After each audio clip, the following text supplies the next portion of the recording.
और एलएसी से इस वक्त बड़ी खबर आपको हम बता रहे हैं। जो घटना फायरिंग की हुई उस पर भारतीय सेना ने ऑफिशियल स्टेटमेंट दिया है और आधिकारिक बयान जारी करके ये कहा है कि भारतीय सेना ने एलएसी पर फायरिंग नहीं की और न ही एलएसी का उल्लंघन किया है। चीन लगातार उकसावे की कार्रवाई कर रहा है। चीनी सेना ने समझौते का उल्लंघन किया है और कई राउंड हवाई फायरिंग की है। इसके अलावा भारतीय सेना ने यह साफ किया कि भारत कभी युद्ध नहीं चाहता।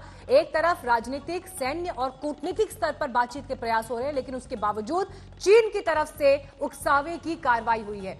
चीनी सेना भारतीय पोस्ट की तरफ आने की कोशिश कर रही थी और चीन की सेना ने उल्लंघन का प्रयास किया है, जबकि इससे उलट चीन की तरफ से यह दावा किया जा रहा था कि भारत उकसावे की कार्रवाई कर रहा है। लेकिन भारतीय सेना ने साफ स्पष्ट शब्दों में चीन के हर दावे को खारिज कर दिया है इस ऑफिशियल स्टेटमेंट में।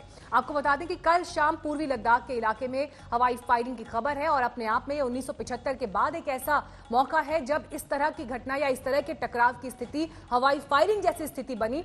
और जैसे ही यह घटना, इसकी खबर सामने आई, चीन की तरफ से भारत के ऊपर आरोप लगाने का सिलसिला शुरू हो गया। लेकिन पहले आप मुख्य बिंदु देखिए भारतीय सेना के स्टेटमेंट के।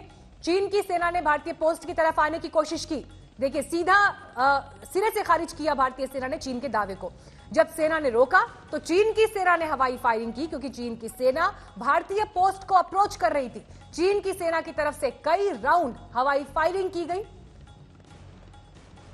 एलएसी पर भारतीय सेना की तरफ से कोई फायरिंग नहीं की गई है।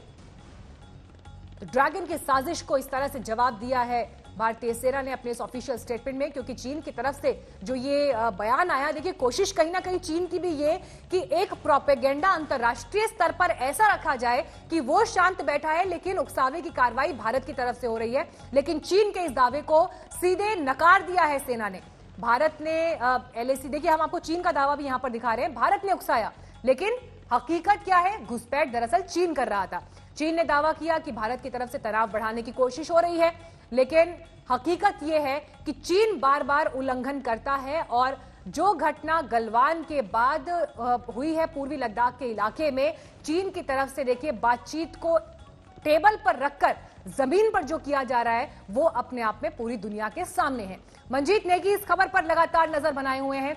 मंजीत, चीन की जो बौखलाहट है, खासतौर पर ब्लैक टॉप और हेलमेट टॉप पर जिस तरह से हमारी सेना ने कब्जा किया, उसके मद्देनजर यह साफ होता है कि किसी ना किसी तरह से अपने प्रोपेगेंडा को अंतर्राष्ट्रीय मंच पर रखा जाए, भारत की छवि खराब करने की कोशिश की जाए।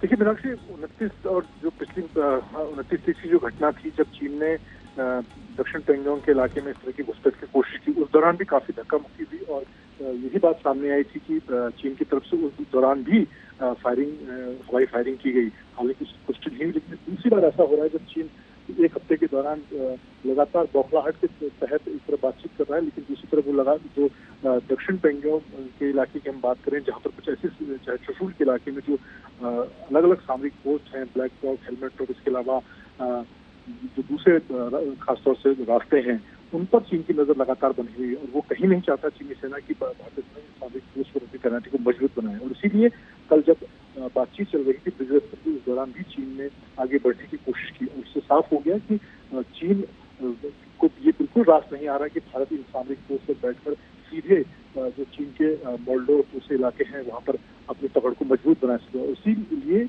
इस बौखलाहट में कल चीन ने दूसरी बार इस इलाके में इस घटना को अंजाम दिया। अभी भारतीय सेना के स्टैंड की बात करें मीनाक्षी, तो भारतीय सेना की तरफ से इस बात को साफ किया जा रहा है कि हम अपनी सरहद पर अपनी तैनाती को मजबूत जरूर कर रहे हैं, लेकिन हमारी तरफ से फिलहाल चीन को किसी तरह से फायरिंग का जवाब उसकी।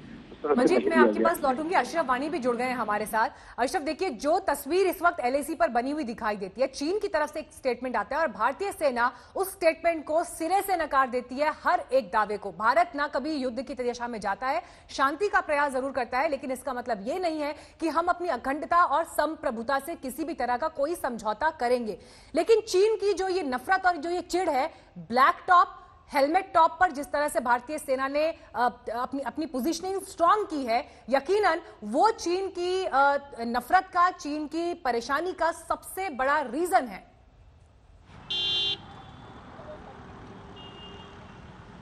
बिल्कुल मीनाक्षी, दरअसल इस साल जून के महीने में जब गलवान घाटी की घटना घटी, उसके बाद भारतीय सेना ने बहुत कुछ बदलाव किए लाइन ऑफ एक्चुअल कंट्रोल पर। ये जो पूरा इलाका है, अगर हम इसको देखें तो इस पर ज़्यादा तैनाती सेना की कभी नहीं रही है 1962 की युद्ध के बाद भी।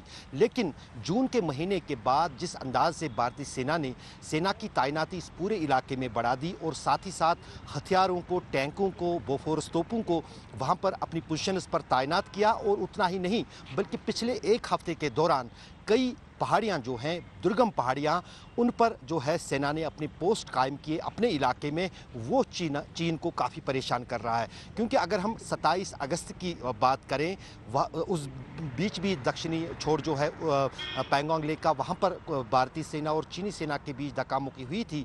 लेकिन उसके बाद भारतीय सेना ने अपनी पोजीशन को और मजबूत किया। हमने आज तक पर एक्सक्लूसिवली वो तस्वीरें दिखाएं जहाँ पर जो गांव वाले लोग हैं, वहाँ पर चुशूल के हों या छोटे छोटे जो गांव वहाँ पर उस इलाके में हैं, वो लोग वॉलंटियरली यानी अपनी मंशा से, अपनी मर्जी से भारतीय सेना के साथ साथ इन चोटियों पर भारतीय सेना की न सिर्फ मदद करने में जुटे, बल्कि जितना भी साजो सामान, ज़रूरत की चीज़ें, राशन, पानी इन पोस्टों पर भारतीय सेना को चाहिए, तो वो ये वॉलंटियर्स जो उस इलाके के रहने वाले लोग हैं वो सेना के जवानों तक पहुंचा रहे हैं। और ये वो चोटियां हैं जहां से चीन की सभी गतिविधियों पर नज़र रखी जा रही है। तो कहीं ना कहीं जो फ़ायदा है, लाभ है, वो भारतीय सेना के पास है। वो उन पहाड़ी चोटियों पर अपनी पोस्ट कायम करने में पहली बार कामयाब रही है, जहां से चीन की हर हरकत को देखा जा रहा है, जो चीन को हजम नहीं हो रहा है।